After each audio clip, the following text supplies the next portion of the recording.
I tell you what, Linda, if I were CEO of this company, I'd be worried. Well, good afternoon, everybody, and thank you, Jim, for the invitation to be here today, and Linda for the warm welcome today. And Congressman Sewell, Woman Sewell, thank you for all you do for the people of the state and the country and for your friendship, our friendship. I wanted to come down to Alabama to make sure that the American people know what work is this. And by the way, you have a seat, please take it. By the way, sometimes the press is always fair with me, but every once in a while I make a mistake, not like once a speech, but at any rate, years ago when I started talking to this for this job, I said, please take your seats. There weren't any seats, everyone was standing, there were no chairs. So I just want to make sure I check whether you had seats. Look, the American people know what work at this facility you're doing and support Ukraine's fight for freedom. And the bottom line is I came to say thank you, thank you, thank you. That's the reason I'm here. I've been in those battlefields where these missiles are fired, and I spent a lot of time going in and out of Iraq and Afghanistan, maybe a total of 40 times. And I tell you what, and I've been in Ukraine a lot prior to the war and on the border since the war. And it's amazing what you've done. We see on the news every single day the atrocities and the war crimes that are being committed by Russian forces in Ukraine, directed by Vladimir Putin. And it really is gut-wrenching. We see the incredible bravery of the Ukrainian fighters defending their country with everything they have. And by the way, it's not just their warriors. It's not just their military. It's people in the street. People in the street staying behind. A lot have gotten out, 5 million, but a lot are staying, including women as well as men, staying to fight for their country. And we know that the United States is leading our allies and partners around the world to make sure the courageous Ukrainians who are fighting for the future of their nation have the weapons and the capacity and ammunition and equipment to defend themselves against Putin's brutal war. A lot of war crimes being committed. But what we don't always see, is the work that makes so much of this possible. And that's you. It's not hyperbole, it's you. You make it possible. You make it possible for them to have a shot. You know, during World War II, the United States was known as the arsenal of democracy. There was Rosie the Riveter, who I actually got to meet, quite frankly, before she passed away, and a lot of people who, in fact, kept it going. I was a slight digression. I went over for the 50th anniversary of the end of World War II, and I was in Normandy, and I went up afterwards to the cemetery, and I was walking by myself, and it's incredible. It's immaculate. It's perfectly manicured, and the headstones are all the same. I looked down one row, and I saw 3 names, same names, father and 2 sons, who had died in the landing. And I was bent down, and I was reading the dates of their births. And all of a sudden, I heard behind me a tinge, up! And I turned around, and there was a gentleman who had to be in his early 80s in a wheelchair, being wheeled by his son, a big guy, looked like Hoss Cartwright, and his wife, and one other, and a daughter. And he saluted me, so I saluted him, and at the time, and I turned and I said, thank you for what you did. Thank you for literally saving civilization. And he put his hand on his wife, his hand was on his shoulder, and he said, no, she did it. She did it. I looked at her and said, she built the landing craft that got us in here. She and her friends, they're the ones that did it. And he went on, and he filled up, and all of a sudden it dawned on me, you're doing it. You really are doing it. You're making a gigantic difference for these poor sons of guns who are under such enormous, enormous pressure and firepower. Those javelins I saw, there's 10 for every tank that there is in Ukraine right now. You're changing people's lives. We built the weapons. No, you really did.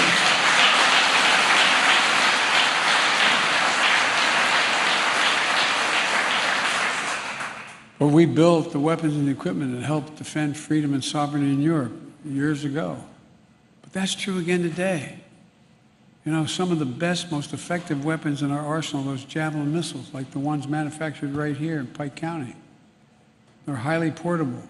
They're extremely effective against a wide range of armored targets. They can hit targets up to 400 meters away and have a fire and forget capability. That means a person firing can, I know you know it, but it's for anybody who maybe listen, can change positions or take cover before that javelin even strikes home or strikes the target.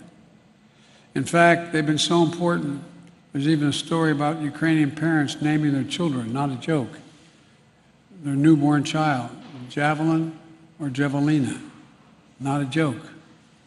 So the brave people of Ukraine, including the many civilians who have taken up arms to defend their country, deserve every ounce of credit for pushing back the Russian assault and frustrating Putin's desire to dominate Ukraine. We're at an inflection point in history, for real. It comes along about every 6 or 8 generations, where things are changing so rapidly that we have to be in control. Folks, there's an ongoing battle in the world between autocracy and democracy. Xi Jinping, the leader of China, who I've talked with, I've spent more time with than any other world leader has, over 78 hours either in person or on the telephone with him. And the fact of the matter is, he's just as straightforward about it. He says that democracies cannot be sustained in the 21st century. Not a joke. They cannot be sustained because things are moving so rapidly. Democracy requires consensus, and it's hard to get consensus. Therefore, they can't keep up with an autocracy, one-man rule. But that's not going to be the case. If that happens, the whole world changes. I mean, because of you, in this first really battle, if you will, for that, to determine whether that's going to happen, is because you're making it possible.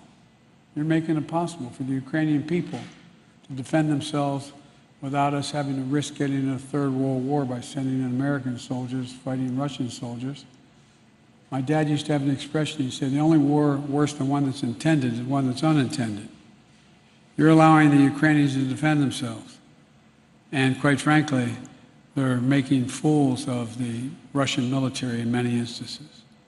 A big part of the reason they've been able to keep up fighting and to make this war a strategic failure for Russia is because the United States, together our allies and partners, have had their back. The United States alone has committed more than 5,500 javelins to Ukraine. You're changing the nation. You really are.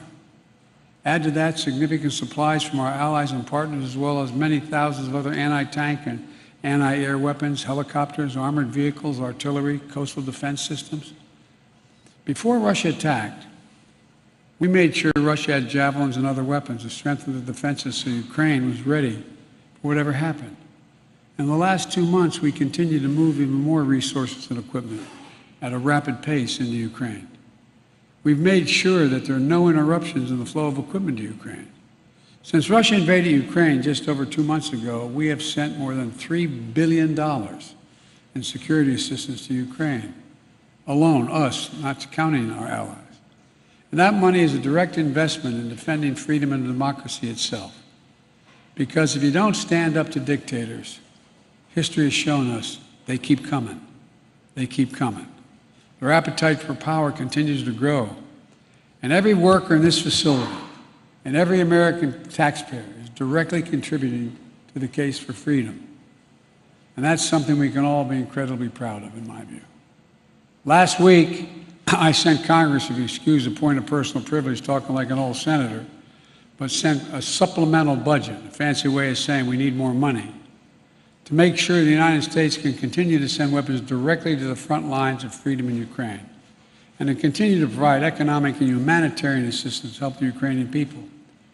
And I urge the Congress to pass this funding quickly to help Ukraine continue to succeed against Russian aggression, just as they did when they won the Battle of Kiev. And to make sure the United States and our allies can replenish our own stocks of weapons to replace what we've sent to Ukraine. As I said from the beginning, this fight is not going to be cheap. But caving to aggression would even be more costly.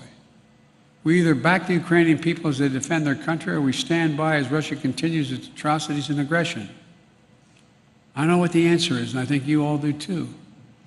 I'll bet I know what the answer to this plan is. There's something else here to be understood. Being the arsenal of democracy also means good-paying jobs for American workers. In Alabama and the states all across America where defense equipment is manufactured and assembled, 265 people here at this plant are directly employed working on the Javelin program. All told, Lockheed Martin has brought nearly 3,000 jobs to Alabama. The armed forces of the United States of America is going to continue to be the best armed, most capable fighting force in the history of the world. In order to do that, we have to make sure our vital defense supplies are getting the inputs and supplies they need to produce and protect and provide the full capacity. I learned on the tour today that each of the Javelins you produce includes more than 200 semiconductors. I've been a broken record, as the press will tell you, on our need to be able to produce more semiconductors in the United States. We invented the sucker, going to the moon. We, the United States, we're the one that modernized it. We've done more than anybody else. But guess what? We stopped investing in ourselves. We stopped investing in ourselves. And so now we're back in the game, making sure that we become the primary producer of those semiconductors. Computer chips that power much of our modern lives. On our phones, our cars, almost anything that has an on-off switch. And the semiconductor is critical to defense production capacity, as you all know better than I do. That's why we're making it as hard as we can for Russia to get hold of these semiconductors and advanced technologies that it could use to upgrade its military during this conflict. And why we're taking steps to make it easier to source what we need here in the United States during the global semiconductor shortage.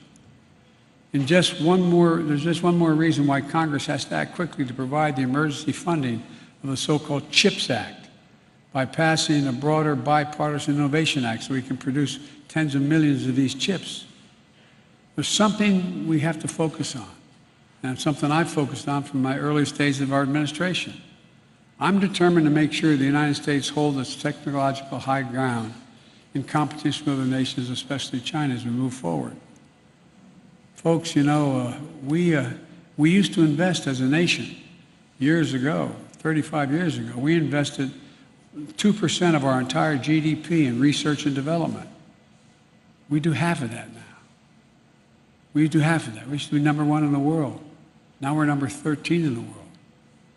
My administration, we're changing that. The United States used to own the innovation field. In fact, it was the Department of Research program that established DARPA for the first development of an anti-tank missile with advanced infrared guidance systems that culminate in today's Javelin. The Bipartisan Innovation Act is going to help reverse decades-long decline in federal research and development investment. And it should create and support entire families and expand U.S. manufacturing and strengthen our national security. Where in God's name is it written that the United States can no longer be a leading manufacturer in the world?